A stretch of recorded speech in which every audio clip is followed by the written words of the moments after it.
I've got a must-read for you, folks. The Federalist, you've heard of that? Wow.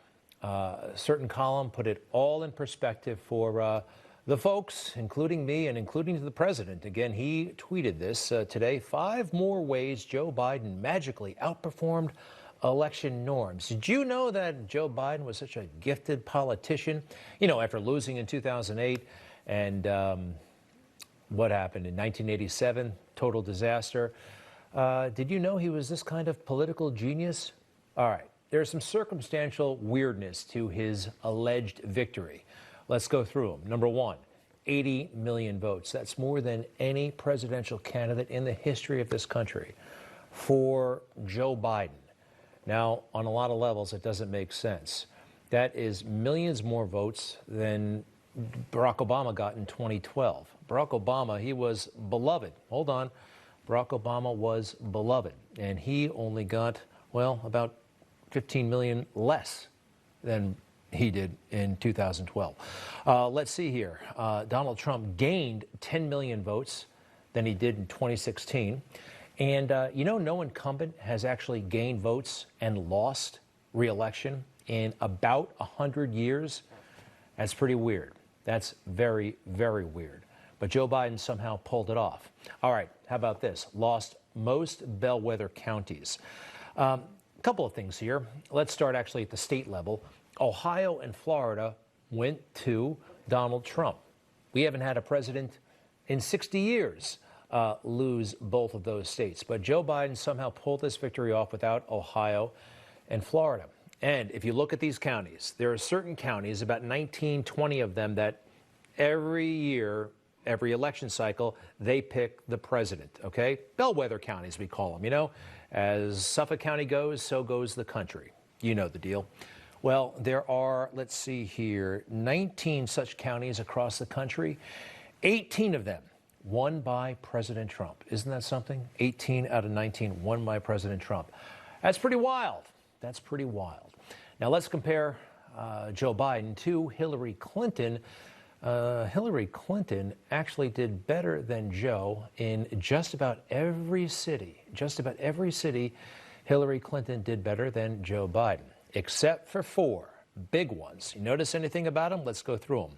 Milwaukee, Detroit, Atlanta, Philadelphia. What states are they in? Wisconsin, Michigan, Georgia, Pennsylvania. Notice anything? All right. What about that blue wave that I heard all about? There was a big blue wave coming, right? Democratic losses everywhere. Democratic losses everywhere indeed. And let's go through it. Congress lost 8 Democratic seats, and not one Republican incumbent lost his or hers. There were 27 toss-ups, 27 toss-ups. That's according to the Cook Political Report, when they can't predict a winner. Republicans won all 27 of them. All 27 of the toss-ups were won by the Republican. That's very, very interesting, very, very strange. Again, Joe Biden, if this is all true, he's some sort of political magician. Finally, Trump's primary. You know, he had to go through a primary. He actually did.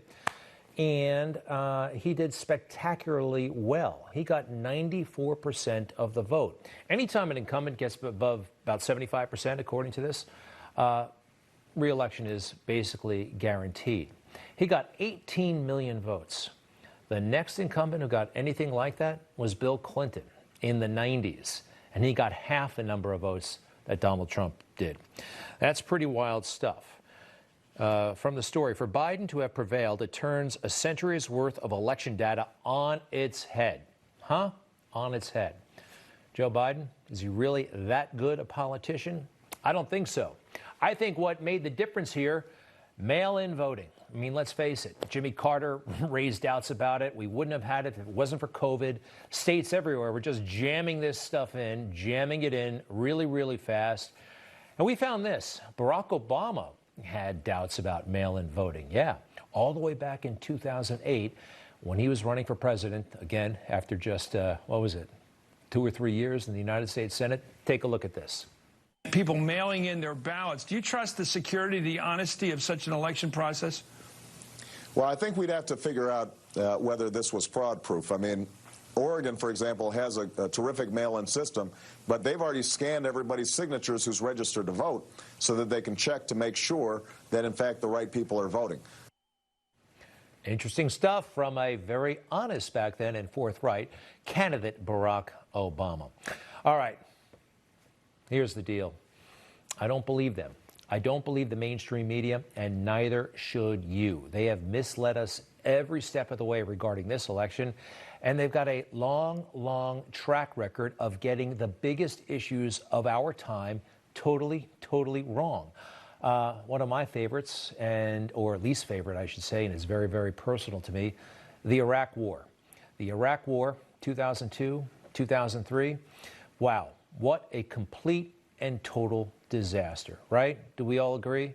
We had no business going into Iraq. It did not make our country any safer. But when it happened, well, the media just kind of stood by. In fact, it was the New York Times that told us they had weapons of mass destruction. The New York Times greenlit the war in Iraq, which, well, now we have thousands of veterans who have stumps instead of limbs, right? PTSD and every problem that goes with it. Not to mention all the lives lost, both American and Iraqi, and throughout the coalition. And the media, they just got it all wrong. And so did the Republican establishment. George W. Bush, he's suddenly a hero. He's welcomed again. Why? Because he hates Donald Trump. That's why. That's why we're hearing more from W again. What else did they get wrong in a big, big way? Which was a disservice not only to Democrats, but to Republicans, actually, especially Democrats. Do you think this helped your side, if you're a Democrat and you're watching? The New York Times telling you that Hillary Clinton had like a 90 to 95% chance of winning the election in 2016, all the way up to like October. They were calling it. They had that silly little chart in the New York Times telling us how decisive her victory would be. And of course, we know what happened. How about this? Kavanaugh, the hearings, you remember what happened back then. Oh, boy, this was a low, low, low point. Christine Blasey Ford had no evidence whatsoever. She just had a dim recollection. Didn't know the month, didn't know the year, didn't know anything, didn't know the House. Yet the entire country stopped and watched her testify for, what was it, 2 days? 2 days. We watched that fiasco just because she said it happened. And she hadn't told anybody, and zero credibility, zero reason really to stop an entire country to say, look at this. And you compare that to how the media treated Tara Reade. You probably don't even know who that is. Tara Reade was a young woman in 1993, and in recent months, she came out and said Joe Biden sexually assaulted her. Now, they didn't take her seriously, the mainstream media. They went out of their way to ignore her or disrespect her or try to destroy her. Why? Well, she was going after a Democrat, plain and simple. She was going after a Democrat. She had a lot more corroborating evidence than Christine Blasey Ford, a lot more. She could actually establish that she worked for Joe Biden. She was an employee of his Senate office. I mean, that's something. That's significant right there. She told people in the early 90s that she was assaulted by this guy. Now, look, may or may not be telling the truth, but to totally ignore it, you compare it to what they did with Christine Blasey Ford, that doesn't make sense at all. Well, unless bias, all right? It's bias, and it's the media covering up for people they like and going after people they don't like. Here's another little item that, again, the mainstream media overlooked, but it looks like her mother, Tara Reade's mother, actually called the Larry King Show back in 1993. Christine Blasey Ford's mother lived in San Luis Obispo, California, called in and explained the problem her daughter was having. Yes, hello. I'm wondering what a staffer would do besides go to the press in Washington. My daughter has just left there after working for a prominent senator and could not get through with her problems at all. And the only thing she could have done was go to the press, and she chose not to do it out of respect for him. Or she had a story to tell, but out of respect for the person she worked for, she didn't tell it. That's true. Isn't that something? Wow. If Christine Blasey Ford had something like that, I don't think we'd have Justice Kavanaugh right now. But some are saying we have President-elect Biden.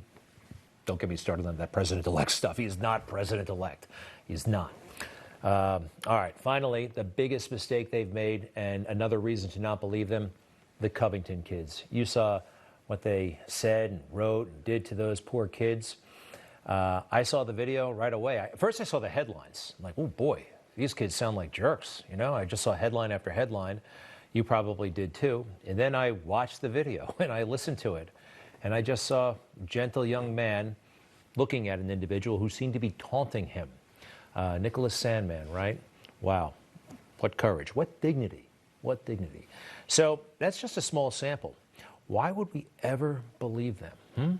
When they tell us that there was no voter fraud, no evidence. Yeah, there's one of the many headlines. Catholic school to investigate taunting of Native Americans. Didn't happen. Didn't happen. Yet they all wrote it. Fortunately, those kids are going to be very, very rich. A lot of those news organizations are settling up. All right, those are just some examples. I got something else I want to show you. If you really want to understand the media culture in Washington, D.C. and beyond, think back to when you were in high school, okay? You had the cool kids table, and then you had, the academics, and you had the punks, and you had, everybody kind of sat in their own little world. That's very much like the media.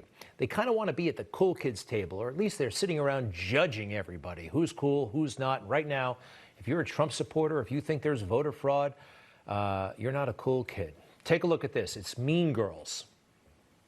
Nerds, cool Asians, varsity jocks, unfriendly black hotties, girls who eat their feelings, girls who don't eat anything, desperate wannabes, burnouts, sexually active band geeks, the greatest people you will ever meet, and the worst. The Mean Girls, I got to tell you, mean boys, mean girls, they're all over the place in the media establishment. I wish they were more like, not Mean Girls, but this movie that I really, really liked, The Breakfast Club. Do you remember this? At first, they all seemed very, very different to each other. You had the jock, you had the greaser, you had the punk, you had the preppy, you had the geek. And after a little while spending time with each other and talking to each other, they realized they had so much in common. The Breakfast Club, way back in the 1980s, but I think it still holds true. Unfortunately, many in the media, this is not their movie. They're more Mean Girls fans. You just watched Newsmax TV, America's fastest growing cable news channel, now in more than 70 million homes. You can get Newsmax TV on your cable system or check your cable guide. And if your system doesn't carry Newsmax, call them, tell them you want Newsmax TV, because we're real news for real people.